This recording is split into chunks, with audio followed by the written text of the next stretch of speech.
11 novembre 2023, alors le 11 novembre c'est toujours une journée très particulière, une journée du souvenir. On se souvient effectivement de nos anciens qui ont consenti au sacrifice ultime dans les tranchées françaises de 14-18 pour garantir à leur progéniture un avenir meilleur, pour que eux-mêmes puissent jouir d'une certaine forme de liberté. Alors aujourd'hui, des années après, l'information circule, on sait très bien pourquoi ils sont morts, pour les mêmes raisons que l'on trouve aujourd'hui des conflits partout dans le monde. J'en ai parlé dans l'Apocalypse 2030, quand vous ne savez pas les tenants et les aboutissants, regardez où va l'argent. On a aujourd'hui des pays qui sont surendettés. Je crois que les US, l'Empire, a franchi la barre des 1000 milliards de dollars sur le service de sa dette. Et donc on trouve toujours les mêmes causes pour entraîner les mêmes conséquences. On voit bien aujourd'hui que les conflits sont loin d'être terminés. On nous a vendu la construction européenne pour éviter le plus jamais ça, les fameuses guerres européennes, la boucherie de 14-18, celle de la Seconde Guerre mondiale, et puis rassurez-vous, la troisième est en route. On voit bien qu'en Ukraine, on est au sein même de l'Europe, au centre de l'Europe. Évidemment, ça n'a pas empêché les conflits. On voit que les théâtres des opérations militaires s'amplifient malheureusement. Et pourquoi? Parce qu'on a toujours effectivement les mêmes causes. On a un système qui repose sur l'usure et des États qui, surendettés, voient leur pouvoir vaciller.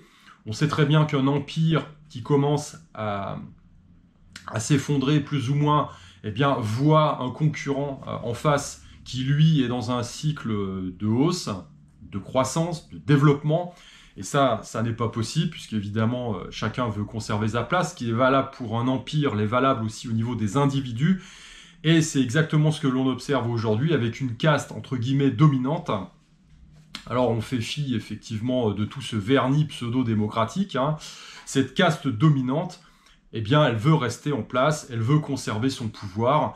Et aujourd'hui, la question reste posée. On sait très bien que nos barbus de 14 ont été floués. Ils n'avaient pas l'information, ils se sont battus pour de mauvaises raisons. Aujourd'hui, la question reste posée: qui voudra se battre pour la liberté? Qui voudra se battre pour la liberté des générations futures?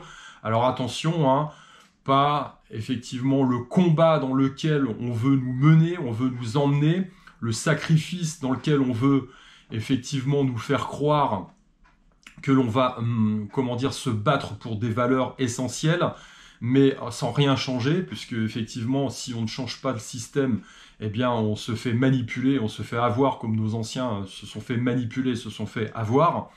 On le voit aujourd'hui, pendant que la foule est obnubilée par ce qu'on lui agite devant le museau, les agendas se déroulent. Alors j'en veux pour preuve aujourd'hui deux noms.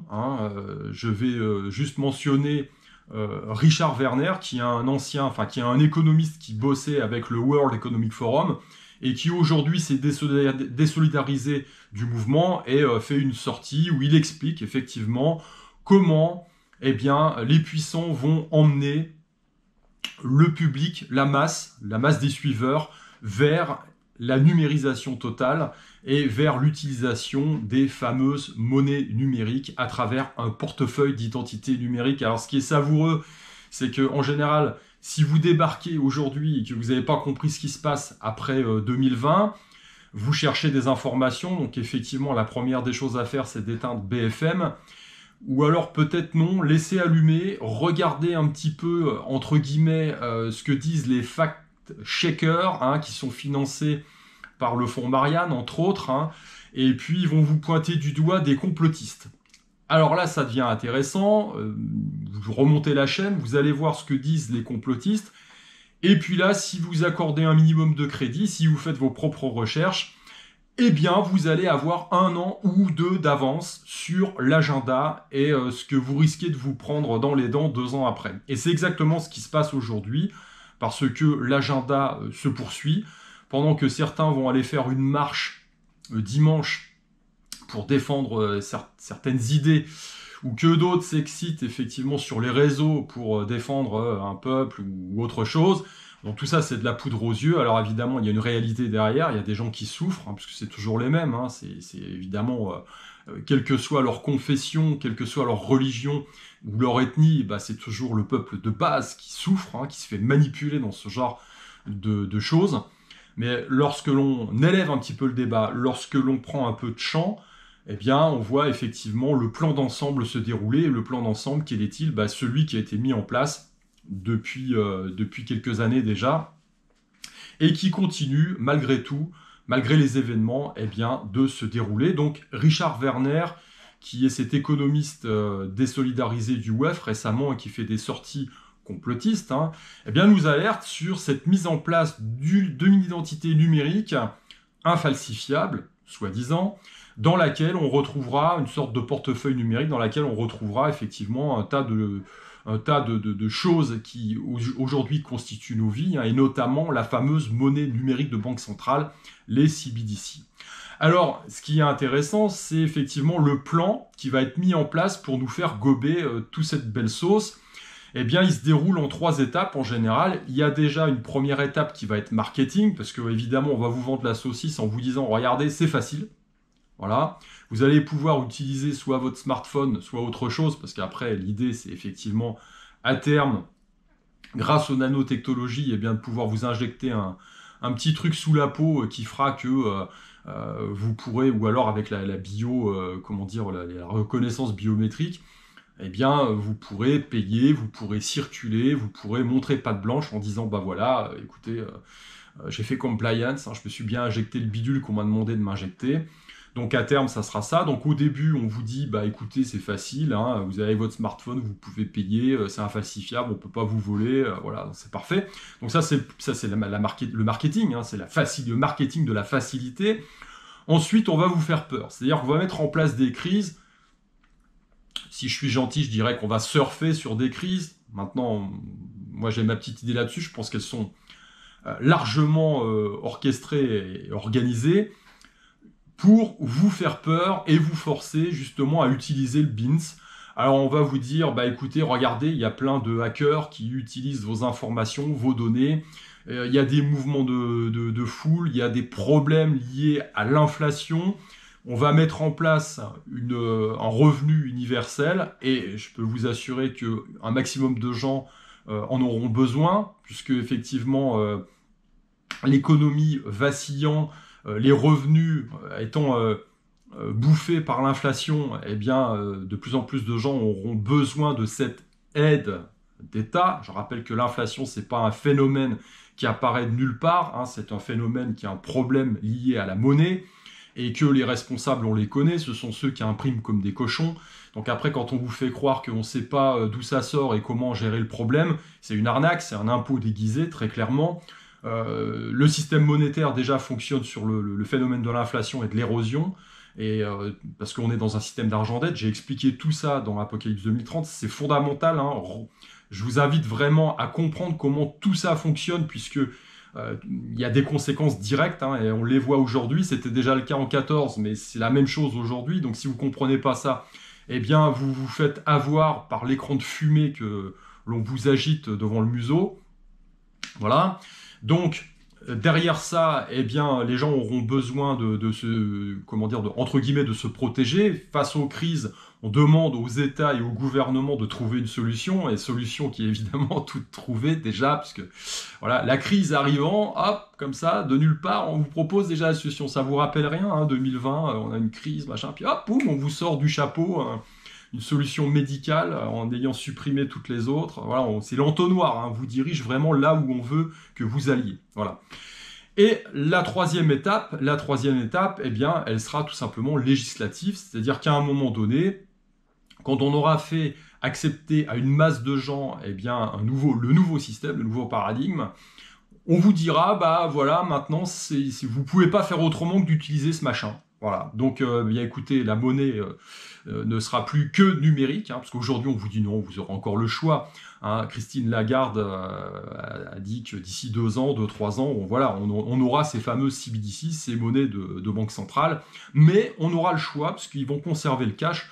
Donc tout ça, c'est évidemment du bullshit. On ne peut pas faire confiance à des gens qui mentent du matin jusqu'au soir, très clairement. C'est-à-dire qu'à un moment donné, on vous obligera à utiliser ce portefeuille d'identité numérique. Voilà. Donc ça, c'est vraiment le danger.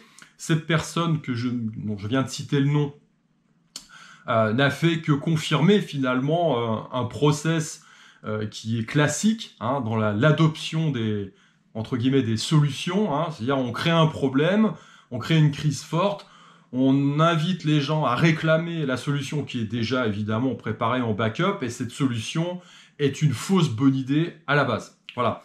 Alors, évidemment, tout ça, eh bien, ça s'accompagne de process qui sont mis en place. Hein. Donc, le deuxième nom que je vais citer, bah, c'est évidemment notre ami Thierry Breton, là, qui a validé, là, au niveau du Parlement européen, la mise en place d'une identité numérique. Donc, bon, bah voilà, le déploiement va se faire au niveau européen. C'est une super chose.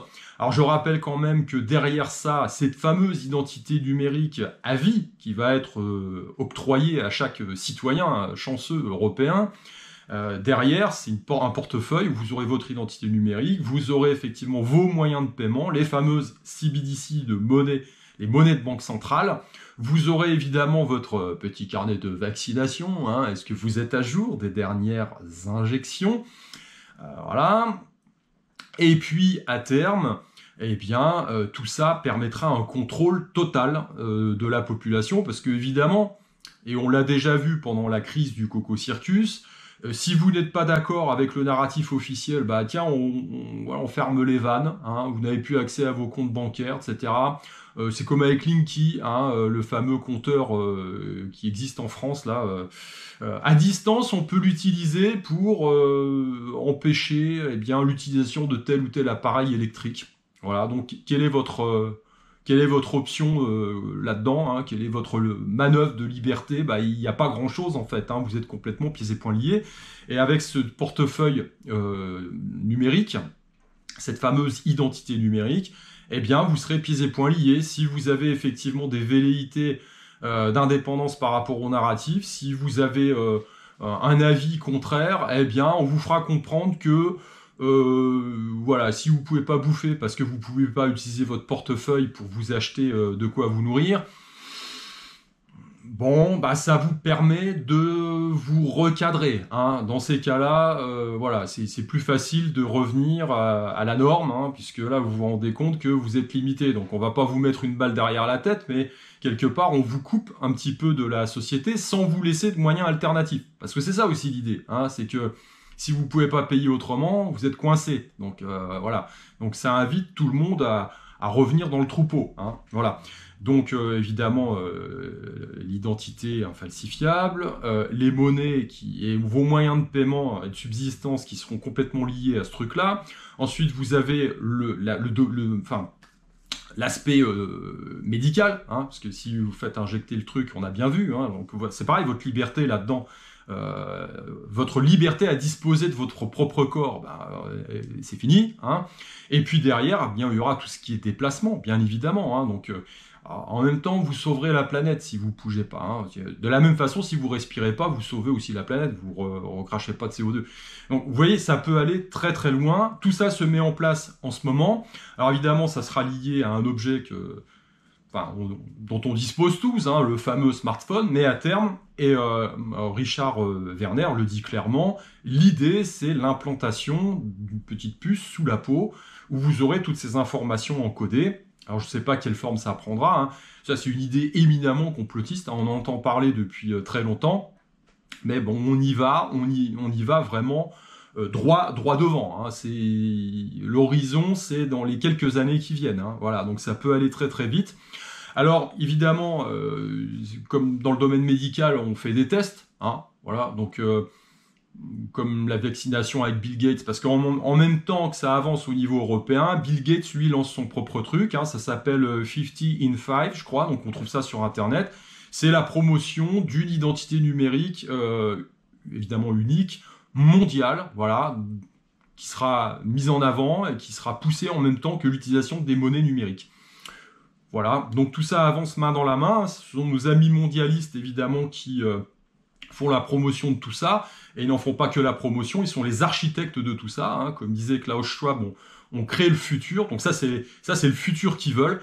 Charge à chacun de se poser la question de savoir si ce futur est comment dire, valorisant au niveau individuel, est-ce qu'il est séduisant, est-ce qu'on a envie de ça. Moi, ça me tente pas vraiment, hein. Voilà, je trouve que justement l'idéal de liberté, bah, il est plus là, hein. Et là, je me pose la question, je me dis, voilà, mes ancêtres qui sont morts dans les tranchées, putain, ils se sont battus pour ça. J'ai pas l'impression que c'est ce qu'ils entrevoyaient pour leur descendance. Enfin, je me pose juste la question. Alors aujourd'hui, on se dit, putain, on aimerait bien qu'ils reviennent, quoi, hein, parce que là, on a besoin de mecs solidement positionnés pour rejeter en bloc tout ça. Alors, comme je le disais, les tests sont faits, ils ont effectivement été testés en Afrique. Alors, au Nigeria, je crois. Alors, ça a été une plantade totale. Les gens ont refusé en bloc cette monnaie numérique. Donc, le gouvernement a été obligé de faire machine arrière. Voilà, alors comme quoi, il y a quand même toujours des verrous qui ont du mal à sauter. Et là, pour le coup, bah, c'était le verrou populaire. Voilà, c'est-à-dire que la majorité des gens, alors bien évidemment, les infrastructures ne sont pas les mêmes qu'en Europe ou en Occident, tout simplement.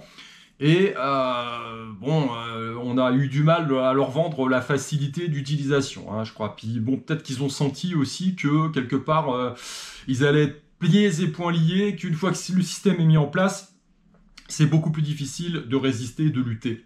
Voilà. En tout cas, ça a été une plantade. Alors la question reste posée aujourd'hui, est-ce que dans le monde occidental, on a encore encodé dans notre ADN profond, eh bien, cette volonté, hein, de défendre la liberté individuelle, cette volonté de défendre l'avenir de notre progéniture. Et est-ce qu'on pourrait utiliser le meilleur, effectivement, du monde moderne, c'est-à-dire l'information qui circule pour une fois, à l'avoir les couilles de se lever pour nos libertés, comme l'ont fait nos ancêtres, mais en ayant la bonne information et justement lutter contre ces manipulateurs, hein, qui mettent et dressent un écran de fumée devant nos yeux ébahis pour nous détourner le regard du véritable plan d'ensemble qui est un asservissement total, une mainmise totale, voilà, d'une élite, hein, quelque part, qui veut conserver sa place. Voilà. Alors, je pense que c'est relativement clair aujourd'hui, malgré toutes les crises que l'on vit, eh bien, l'agenda, lui, se déroule et il continue, il avance. Voilà. Donc, est-ce que les peuples, à un moment donné, auront cette faculté, eh bien, d'identifier cet écran de fumée? Alors, ça me paraît aujourd'hui un petit peu compromis. On voit bien, effectivement, comment ces différentes crises successives, hein, il y a eu l'Ukraine et puis le Proche-Orient, là, dernièrement, eh bien, divisent quelque part les gens qui avaient, à la base, compris un petit peu ce qui se passait, malheureusement. On verra, l'avenir nous le dira.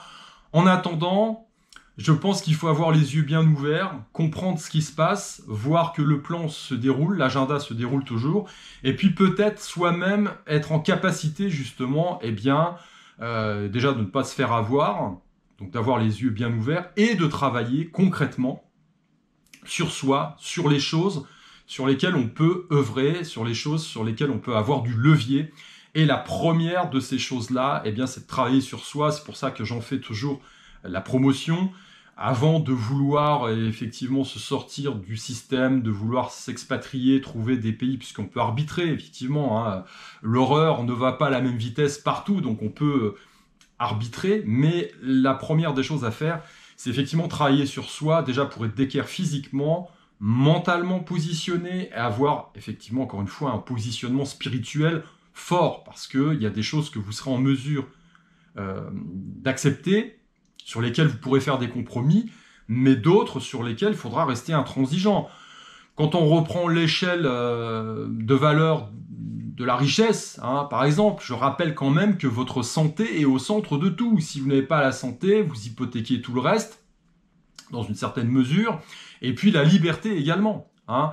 Vous pouvez faire la promotion du développement physique, mental, etc., mais bon, et de la santé en général, hein, ce qui est mon cas, Mais si à côté de ça, vous vous injectez des merdes, bon, vous pouvez toujours faire la promotion du thé vert derrière. Ça va pas aller bien loin, hein. De la même façon que enfin, je veux dire, la condition sine qua non d'un développement personnel efficace et réel, c'est l'affranchissement des blocages, c'est la liberté et la libération.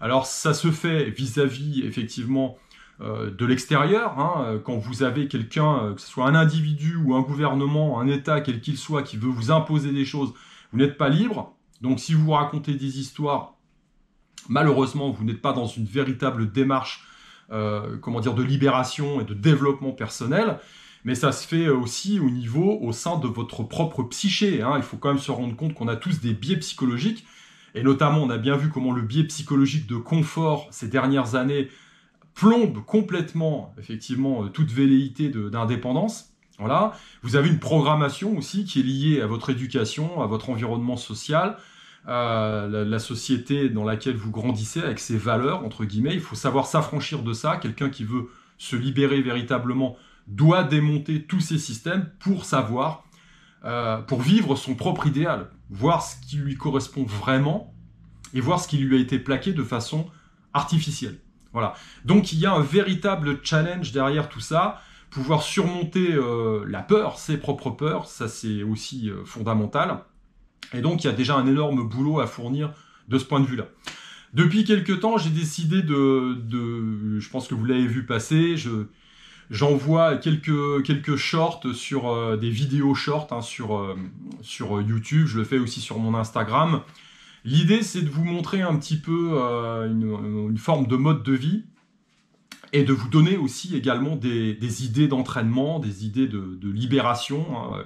Tout ça passe par le physique, il y a beaucoup de choses qui passent par le physique. Le physique nourrit le mental et inversement, c'est quelque chose c'est une boucle vertueuse et puis qui va avec l'information, hein, et Dieu sait que ça aide aussi à travailler son positionnement spirituel et également à travailler une forme d'imperméabilité par rapport à toutes ces informations qui sont véhiculées et qui sont source d'angoisse. Donc c'est, à mon sens, primordial de travailler ces différents aspects. Voilà. Bah écoutez, sur ce, j'espère que effectivement jetez un œil sur ces shorts, hein. Et puis c'est peut-être l'occasion de vous y mettre, hein. Il y a quelques idées d'entraînement qui sont toujours bonnes à prendre. Et puis voilà, j'espère que ça peut vous aider. Sur ce, petite pensée encore pour nos anciens, et puis souhaitons-nous effectivement la capacité, hommes modernes aujourd'hui, d'avoir la force et le courage qu'ils avaient, mais en plus enrichi par le savoir pour éviter les manipulations et les manipulateurs. Restons unis. Allez, je vous dis à plus.